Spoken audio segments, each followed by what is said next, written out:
Totoo, at wala naman perfect relationship. Dadaan at dadaan talaga sa pagsubok, kasal man o hindi. It's privilege na magka-ID, maayos ang benefits. We're live here.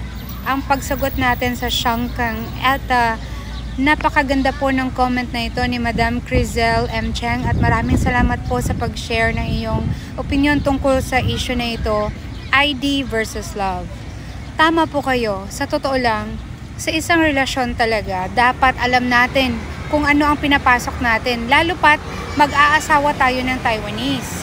Now, kaya nga tayo may tinatawag na culture education para malaman natin kung paano makipagtungo sa mga Taiwanese, lalo na sa mga in-laws.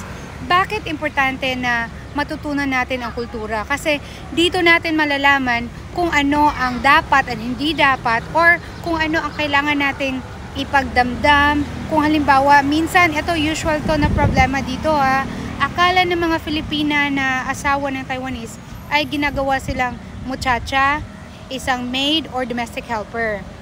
Now, every time may nagme-message sa akin ng ganito, lagi kong sinasabi, lahat po talaga dito, kapag in-law, talagang merong ganitong tinatawag na kultura nila as daughter-in-law. So, meron silang parang feeling na kailangan mong tumulong kasi syempre daughter-in-law ka, at hindi lang po mga Filipinas ang merong ganitong pakiramdam. Kahit po mga Taiwanese na babae na married to Taiwanese, ganyan din. Why? Because it's really part of their culture. Now, pangalawa, lengguwahe. Meron nag-message sa akin, kailangan ba talaga mag-aral ng Mandarin kapag mag-asawa ng Taiwanese? First, ang sagot ko, kailangan. Para makakuha ng ID. Pangalawa, para maipagtanggol mo ang iyong sarili. Kasi po, alam niyo po, ilang ulit na po ako nakatawag sa 113 para lang i-assist ang mga kababayan natin kasi hindi nga makapagsalita ng Mandarin.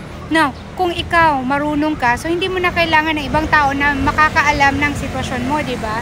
Especially if it's a very sensitive matter. So, iyan po ang dapat nating tandaan. Sa ating pagiging Filipina married to Taiwanese, marami tayong responsibilidad. Una na, ang ipakilala ang kultura ng mga Filipinos sa mga anak natin.